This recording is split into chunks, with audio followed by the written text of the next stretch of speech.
Welcome to Aveline. I am so glad you're here. This is Aveline, a space for conversations that will remind you that your dreams are possible. You're not alone, you're not behind, you are becoming. Today, I'm sitting down with Sophie Snyder, the founder of Sophie. Her journey didn't begin with a business plan. It began in a kitchen across the street, baking alongside her childhood best friend and discovering something she couldn't quite name at the time, but knew mattered.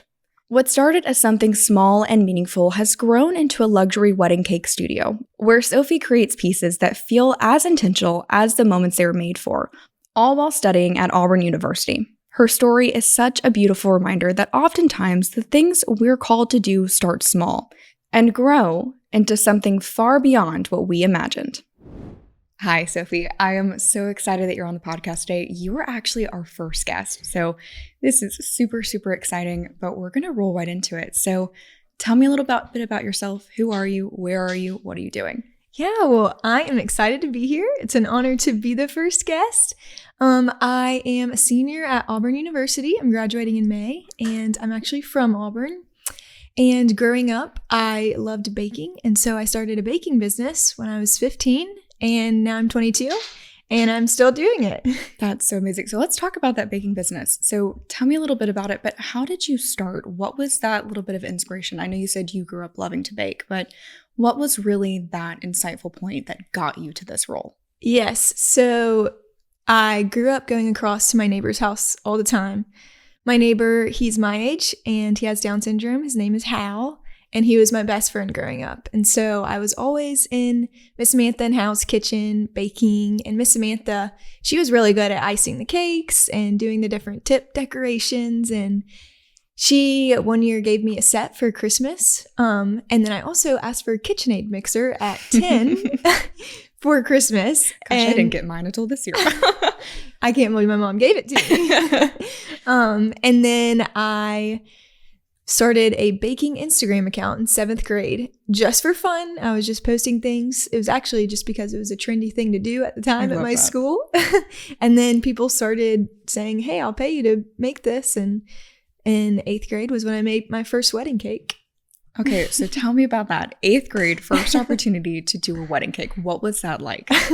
I was very nervous. My mom laughs till this day because when we were driving the cake there, I was probably shaking the whole time.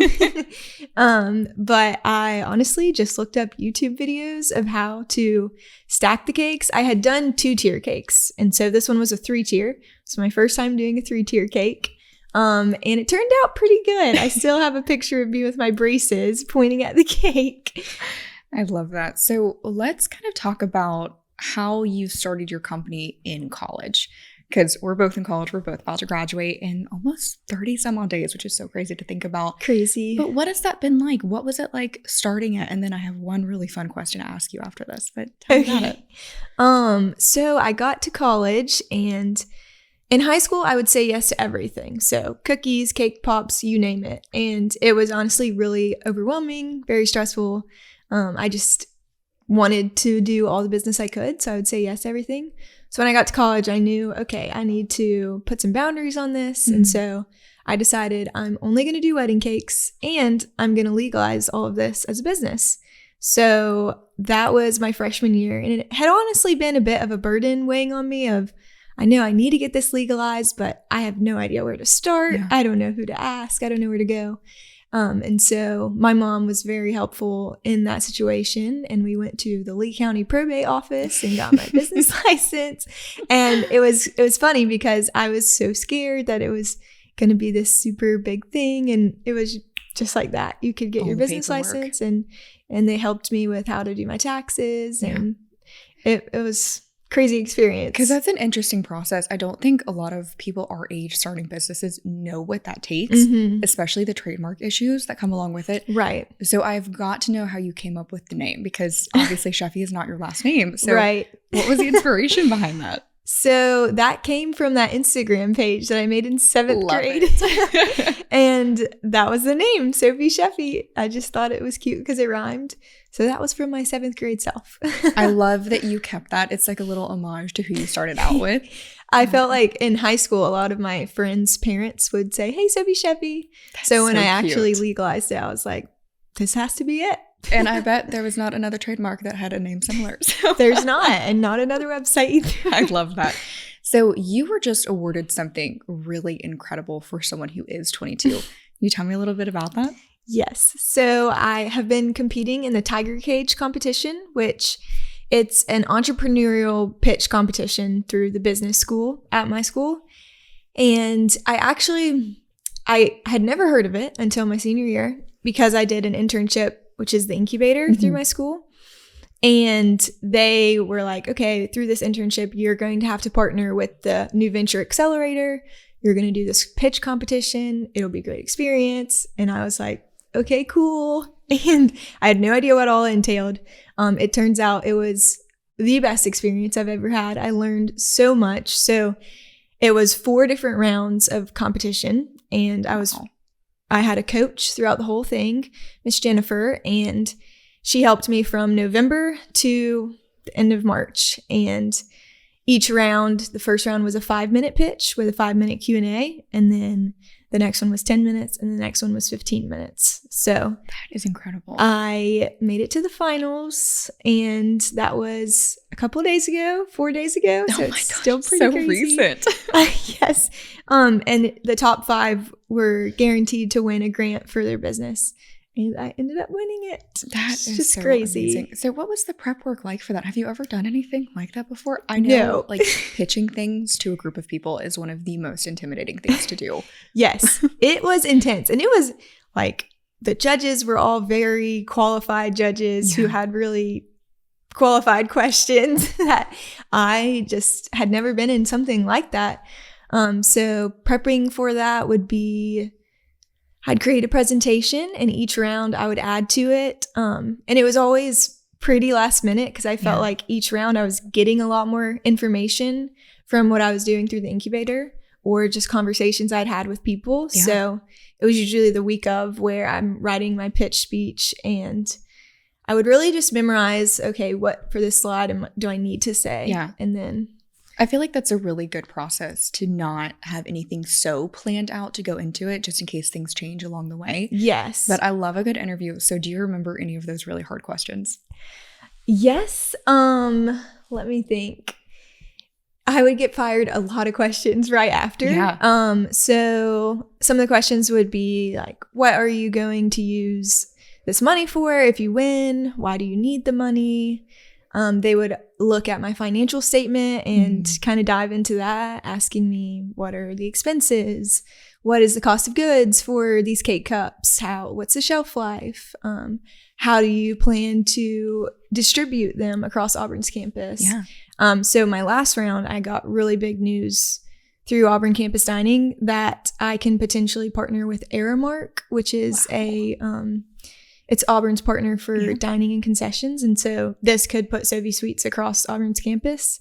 So that was what I shared in my most recent pitch. And so I got a lot of questions about scaling up. And to be honest, I had heard the information, received that 4 days before. So I had to tell them this is very fresh news and we'll get a lot more details. But the most important thing to me was scaling up with keeping the quality the same. And if that means I go slow and I start in one place, then that means I do that. I'm not really about spreading it to make all the money. It's more, I love baking, and I definitely want to keep that quality consistent. What perfect timing with that too. I feel like it was God's timing. It was seriously. Like, because I was kind of overwhelmed of, they're going to ask me where I'm going to go right after graduation. I don't have a space that I'm for sure renting. And through this opportunity, I would have space on campus. It's part of the contract. So it was just incredible timing. And I love that you brought that up, because I feel like so many young women who are starting businesses kind of get stuck in that messy middle of, where am I going to go? What happens next? How am I going to do this?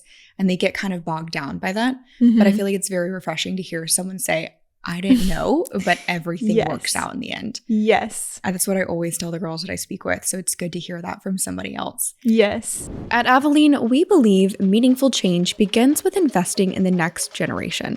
That's why we are so proud to support Girl Spring, an organization with a global reach dedicated to empowering girls ages 13 to 18. Through a safe, online community, in-school programs, inspiring events, and an annual summer camp, Girl Spring helps young women grow in confidence and leadership. To learn more about their mission, visit girlspring.com. But I'd love to hear about the mentors, because I know you said Miss Jennifer was one for this competition, but has there been anybody else in your life? Or tell me about Jennifer. What was all that like? Yes. So Miss Jennifer, she was my coach / mentor for this Tiger Cage pitch competition. And she's an entrepreneur herself. She's started and sold lots of businesses. So she has lots of experience and knowledge in that area, a lot of expertise that I don't have. So she was very helpful, but on top of that, she was very, very encouraging and honestly just like made me feel like, wow, she really believes in me and she really thinks I can do this. And so she definitely was a huge part of helping me through that whole process. Yeah. And then in my personal life, I do have a mentor through my church that I've had since my sophomore year of college. And she's become one of my best friends. Really, we just get together and read the Bible together and just talk about life. I love and that, yeah. She's just a couple steps ahead of me in life. And so she has so much good wisdom to offer. And I'm always texting her like, hey, what do you think about this? And she's always responding with a voice memo. And it's wonderful. I love a good voice memo. Love her so much.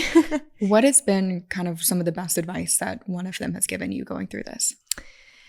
So Miss Jennifer, she told me, I was pretty stressed for the second round, and she told me she was really just like, you got this and you just need to have fun. Like at this point, you know your pitch, you know your stuff, just have fun with it. And I feel like it relieved a lot of pressure of like, this has to be perfect, like keep practicing. It was just like, you can do this. And it just kind of relieved a burden. And then Addie, I don't know, she always gives me good advice. I'd have to think on that one. She's just always very encouraging. I like that you brought up joy. I feel like joy is such an important part of the process that people tend to put on the back burner, but you can see the joy radiating off of you. So it's really good to see that and to hear someone say that that's, at the forefront of what they're doing. So what has the impact been like on campus? Like, what have you seen from your friends, the people that you have served these sweets to? What's been the feedback? It's been crazy. So I've had people come up to me that really I don't know well, and they're like, Sophie, I tried this flavor and next week I'm going to get this flavor and this one and I'm going to try all of them. And people will stop at the kitchen and knock on the door just to tell me like, cookie dough is my favorite. Like I can't get enough of it. And then actually in the finals Tiger Cage pitch competition, there was a judge who was a wedding coordinator from Atlanta. And she made an amazing comment. She tasted it and she was like, I'm a wedding coordinator for $500,000 weddings in Atlanta. Crazy. Yeah. And she said, I taste wedding cake every week and this is in the top 3 I've ever had. Oh my God. And I was like, can I get that on video? Can you say that one more time a little louder? So nice. That's amazing. We had them at the launch party. Obviously, you brought them. They were so incredible. My dad is still talking about them. I think he wants 800 of the chocolate ones. Thank you. But it's so incredible to hear your story. But what is some advice that you would give to a girl who is wanting to start something similar to what you've done? Yeah, my advice would be to start no matter how small it is. I think in our day and age, it's really easy to get on Instagram or social media and see, I guess, your competition of these businesses who have perfected their systems at this point. And it makes you think like, oh, I'm just not there. I can't do this. Yeah. But in reality, they didn't start from that perfection either. They started from just something small. And so my advice would be just do it. Don't be afraid. And if you fail, you fail and you learn from it. And that's a great experience in itself. And so, yeah. That's so fun. So thinking back to your 8th grade self, what is the biggest thing that you would tell yourself now from then? Yes, I think I would have told myself probably just to let go and have a little more fun with it. I think in 8th grade, I took it on as like, this is the biggest thing in the world. And I think what I've learned throughout these years is that the people in my life, the Lord, the things I care about the most are what I'm going to prioritize. And I think in 8th grade, it was more, these people placed an order, I have to get it done. It has to get done now. And so it took the fun out of it. It just made it stressful. And I was very ambitious 8th grader. But now I would tell myself, like, just have fun with it. It's all going to work out. Did you ever think that it would turn into this? No. And it's crazy because the only reason, so in hospitality school, you have to get an internship to be able to graduate. And this past summer, I spent my summer in Africa serving on a mission trip. Oh, I have to know about that. Oh my gosh. It was amazing. But with that being said, I didn't do my internship. So when I started my senior year, I was like, oh, I still have to get an internship to be able to graduate. Maybe they'll let me use my baking business. So I went to talk to my chef and they were like, well, you can't use your baking business, but we have this opportunity that's starting this year. You can kind of come up with an idea to put in Heyday, and which is an on-campus food dining hall. And I was like, well, I'll be able to graduate in May. And he was like, yeah, you'll be able to graduate in May. That's so perfect. So it was literally like, I told my family this the other day. I was like, it was literally God's faithfulness of just trusting him and taking that leap of, I have no idea when I'll be able to do my internship. And then it's been the perfect internship for me. I've been able to test my recipes and concepts and get to see the whole entrepreneur side, which is, I thrive in that. And so it's really set me up really well for graduation. And I had no idea. If you would have asked me 6 months ago, I would have said, I'll probably do my wedding cakes, but. Let's talk about that a little bit, because I know so many people are like, I have to get this internship done. This has to be done at this specific moment. And so many people get stressed by that, because I know for sure that's the same thing that I felt as well. So going into it, can we kind of talk about that understanding that everything has the exact timing that it is supposed to? And everything will always work out, but it's that constant reminder. So what would you tell yourself in those super stressful moments? So, yes, there was definitely stressful moments, and I guess feeling like you had to get the best internship, and because a lot of people at school will be like, I just got this one and this one, and kind of makes you feel like, oh, I'm behind. Yes, that feeling of being behind. Yes. For me, my mom was always really supportive in that, and she would just remind me that God's timing is perfect, and you don't need to stress because it will work out. And she would just talk me down anytime I would get stressed out about it. Our mom's fantastic. They're wonderful. I love my mom. But yeah, really just reminding myself that God's timing is perfect and I'm not in control, and I know that he is, and I'm just going to keep on waiting it out. I feel like having someone in your life, like a parent or a friend or sibling or whoever it is, that kind of gives you those constant reminders are so important. Someone who knows you almost better than you know yourself, who's not always necessarily someone who is one of your mentors outside of your family. They are so needed. So finding that safe person. Yes, for sure. I know my mom, my dad, and my brother are those for me. So hearing those little, everything's going to be okay, because sometimes you literally just need someone to tell you that it is going to be okay. This semester especially, my mom and my boyfriend, I was like, just tell me it's going to be okay. Just tell me it's all going to be fine, and it will be. And it has been every time. So one of my favorite questions to ask people. So I want you to finish the sentence. Okay. I am still becoming. Okay. I am still becoming someone who serves people exceptionally well. I think my goal is to use my business to serve others, and just to be able to be generous to others in all kinds of different ways. So that's who I hope to become. I love that. And then my final question for you. What's next? Where are you headed? Next, I am graduating in May, and I'm exploring the option of expanding Sophie Suites across Auburn's campus right now.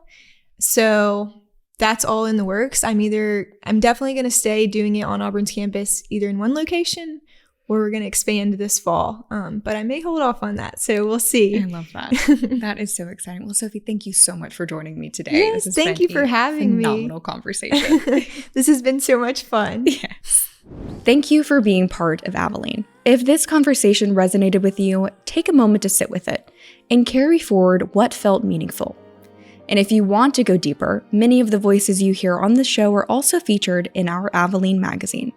If you feel called to share it with someone, we would love for you to pass it along. Thank you for being here, and I'll meet you right here next time.